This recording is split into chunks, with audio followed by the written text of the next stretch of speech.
the movement to the next generation, the generation of 12-year-olds, 16-year-olds, who were till date, to be honest enough, till date they were the ones who were least bothered with what was happening around themselves, and they are the ones whose idols are Tendulkar and Dhoni and the Bollywood Shah Rukh Khans and all those. But it was amazing to see the transformation in just 1 month. When they started realizing that that where do we stand.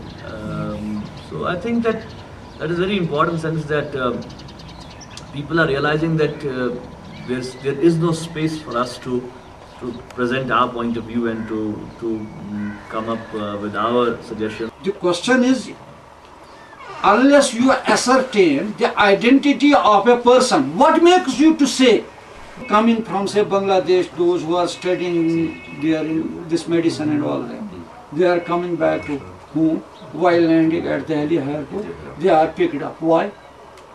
Why not any other citizen of India? Why Muslims of Kashmir only and then other Muslims? To make a scapegoat of Simi.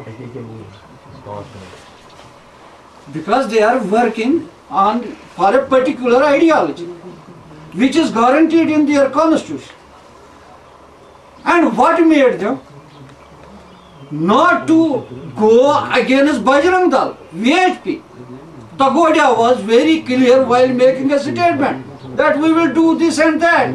This can have repercussions elsewhere in say India. Honestly, it hurts people. I mean, people feel that it's an insult to Kashmiris that here is the Prime Minister coming with another package of economic development, but as if we are beggars. We are being given incentives to shut up. So I think there is a resentment against that also, and that's the reason why that people believe that they have lost hope in the institutions of dialogue. And although we did try in 2004 and 2006, in spite of all the odds, our group was the first one who took the initiative of talking to the government of India. We talked to the BJP government, we talked to the Congress government. Unfortunately, there doesn't seem to be any vision that where are we heading towards, what course of, and the reason why that the agitation in Jammu, how it was completely polarized, and the economic blockade and all that. I mean, right, we said it publicly that rightly or wrongly, we can concede the fact that yes, probably Jammu had a right to dissent, but there was no reason why they should have called for an economic boycott and economic blockade. And that was not the Jammu. We know it was more instigated by parties like the Bajrang Dal, the Shiv Sena, and the others who were in large numbers and who sort of controlled everything. Our roads have been blocked, even they have been digged, so nobody can move away. Another right is right to life. That is the fundamental right. Nobody can deny it there. Fundamental right to life is not just that I am living. I should be given a peaceful, rather a dignified life. When our roots, our economy, there was a blockade, nothing could have come here, fruit, this medicine, food and other things, that all was stopped by Indian government. I will not call it a Jammu people or other things, because if India would have liked to send food or other things here, when they can send in one night, in 47 they sent their whole army brigades here in one night, how they could not send one aeroplane of medicine here? Then people were dying. Our children were not having baby food. We were not having the medicines and other things. They could not send even one parcel of medicine.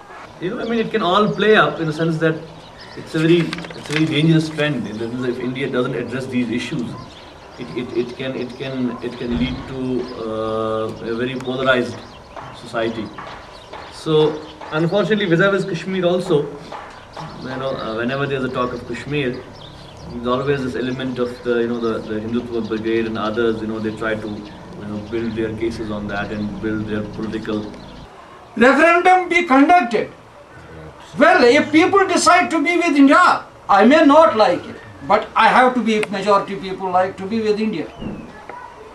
If majority likes to be independent, well, those who are not with independence, either they have to join with them, or they have to see their future where it is safe, where they are secure.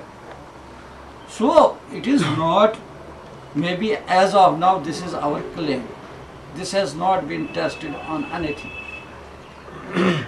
we say, well, you conduct this. If people, majority people, decide to go in India, we also, who don't want to be part of India, we will also join them. We have to join them. If people, majority of people want, no, we have to be independent. They too have to decide whether they will be part of Kashmir, independent Kashmir, or they will go elsewhere. I think, I guess it's very important that we need to go out and tell the common Indian that, why is it in India's favor to address Kashmir problem? Why is it in any common Indian's interest to address the Kashmir problem? And it's not about Pakistan and, the terrorism and the proxy war. I think, we have passed that stage now. And in the recent agitation, if you look at it, there was a lot of even resentment against Pakistan that they're completely quiet on this. They're not highlighting it in their media, in their newspapers and all that, which is true. I mean, they had their own problems to deal with. But I'm happy in a way that it has happened, since that at least the Kashmir struggle has come out of the garb of Pakistani label. So I think it's good in the sense that the indigenous nature of the struggle has come forward. Kashmiris, they are treating us as slaves. Yes, we are. We accept it. And we want our right. And we will fight till the last drop of our blood. We will fight against the Indian occupation till one human being is alive in Kashmir. And we will fight it out. And we will, inshallah, we will fight against India till they will not leave the Kashmir. They will not leave our side.